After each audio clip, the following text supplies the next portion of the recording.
হওক, আজি আমি কেইটামান ভাৰতৰ ভূগোলৰ প্ৰশ্ন উত্তৰ আলোচনা কৰিম। ভাৰতবৰ্ষৰ কোনখন ৰাজ্য সৰ্বাধিক পৰিমাণে ইলাচি উৎপাদন কৰে? কৰ্ণাটক ৰাজ্যই। ভাৰতবৰ্ষৰ কোনখন চহৰক পিংক চিটি বুলি জনা যায়? জয়পুৰ চহৰক।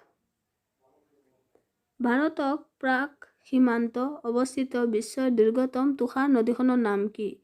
চিয়াচেন হিমবাহ তুষাৰ নদী।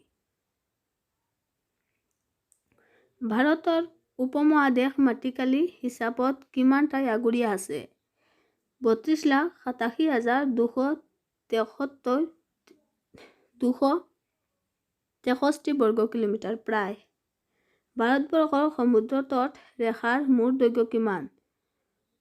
7,05,165 বৰ্গ কিলোমিটাৰ প্ৰায়।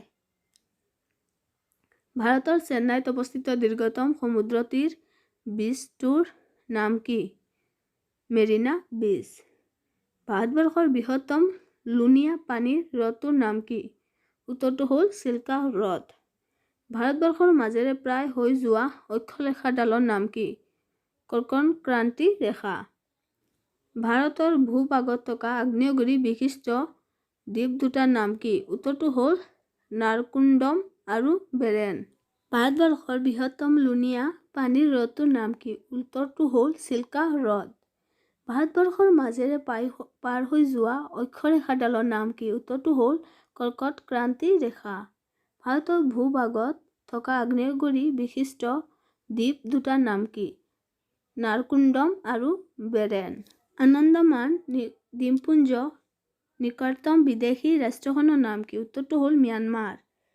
কাঞ্চীপুৰম ঠাইডোখৰ কোনখন ৰাজ্যত অৱস্থিত? উত্তৰটো হ'ল তামিলনাডু। ভাৰতবৰ্ষৰ পশ্চিম উপকূলত অৱস্থিত মাহে মাহে অঞ্চল কোন কেন্দ্ৰীয় শাসিত অঞ্চলৰ এটা অংশ? উত্তৰটো হ'ল পুডুচেৰী। ভৌগোলিক ইতিহাস মতে ভাৰতবৰ্ষৰ প্ৰাচীনতম পৰ্বতমালাৰ নাম কি? উত্তৰটো হ'ল আৰাৱলী। শিৱমুদ্ৰম জলপ্ৰপাত ক'ত অৱস্থিত? উত্তৰটো হ'ল কাবেৰী নদীত। ভাৰতত দ্বিতীয় বৃহত্তম নদী অৱবাহিকা কোনখন নদীত আছে? উত্তৰটো হ'ল গোদাবৰী নদী। ভাৰতত কোনখন ৰাজ্যত পুষ্কৰ হ্ৰদ অৱস্থিত? উত্তৰটো হ'ল ৰাজস্থান। কোনখন নদীয়ে এলাহাবাদ গংগা নদীৰ লগত মিলিত হৈছে? উত্তৰটো হ'ল যমুনা। মৌচুমী বতাহৰ দ্বাৰা অধিকভাৱে প্ৰভাৱিত ৰাজ্যখনৰ নাম কি? উত্তৰটো হ'ল তামিলনাডু। ভাৰতবৰ্ষৰ কোনখন ৰাজ্য সৰ্বাধিক প্ৰাকৃতিক ৰবৰ উৎপাদন কৰে? উত্তৰটো হ'ল কেৰালা। ৰবি কৃষিকালত ভাৰতবৰ্ষৰ কোনটো খাদ্যশস্য গোটৰ উৎপাদন কৰা হয়? উত্তৰটো হ'ল ঘেঁহু, বাৰ্লি, বুট।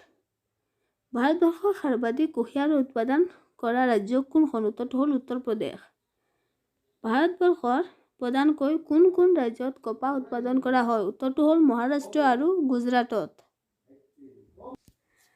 ভাৰতবৰ্ষৰ কোনখন ঠাইক আলফেন্সো আমৰ গৃহ বুলি কোৱা হয়? উত্তৰটো হ'ল ৰত্নগিৰি, মহাৰাষ্ট্ৰত। কোনখন দেশে ভাৰতবৰ্ষৰ সৈতে দীৰ্ঘতম সীমাৰেখাৰ সংলগ্ন হৈ আছে? উত্তৰটো হ'ল চীন। ভাৰতৰ দীৰ্ঘতম পথটোৰ নাম কি? উত্তৰটো হ'ল গ্ৰেণ্ড ট্ৰাংক পথ। ভাৰতৰ কোনখন ৰাজ্যক সৰ্বাধিক বনাঞ্চল আগুৰি আছে? উত্তৰটো হ'ল মধ্যপ্ৰদেশ। ভাৰতৰ উচ্চতম জলপ্ৰপাতটোৰ নাম কি? উত্তৰটো হ'ল জগত জলপ্ৰপাত। ভাৰতৰ সৰ্বোচ্চ বিমান ঘাটিটোৰ নাম কি? উত্তৰটো হ'ল চাচলছ।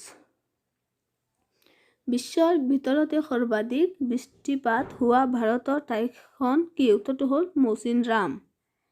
ভাৰতৰ কোনখন হ্ৰদৰ পানী আটাইতকৈ বেছি লুণীয়া? উত্তৰটো হ'ল খম্বাৰ। ভাৰতীয় মান সময় আৰু গ্ৰীণউইচ মান সময়ৰ মান পাৰ্থক্য কিমান সময়ৰ? উত্তৰটো হ'ল 5 ঘণ্টা 30 মিনিট।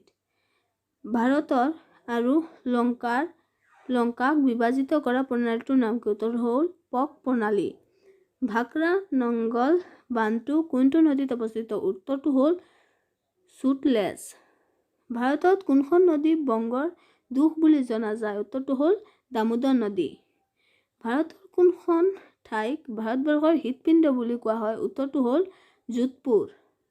ভাৰতবৰ্ষৰ সৈতে কিমানখন দেশৰ সমূহীয়া আন্তৰ্জাতিক সীমাৰেখা আছে? উত্তৰটো হ'ল 7খন।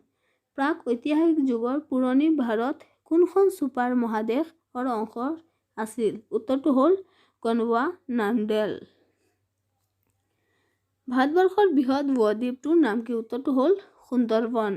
বংগোপমহাসাগৰ আৰু মহাসাগৰ আৰু আৰৱ মহাসাগৰ পানীভাগ কোন ঠাইত লগ লাগিছে? উত্তৰটো হ'ল কন্যাকুমাৰী। ভাৰতবৰ্ষৰ দীৰ্ঘতম বান্ধটোৰ নাম কি? উত্তৰটো হ'ল হীৰাকুণ্ড বান্ধ।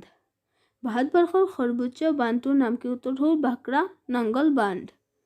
ভাৰতবৰ্ষৰ কোনখন ৰাজ্যত সৰ্বাধিক সংখ্যক চহৰ আছে? উত্তৰটো হ'ল উত্তৰ প্ৰদেশ।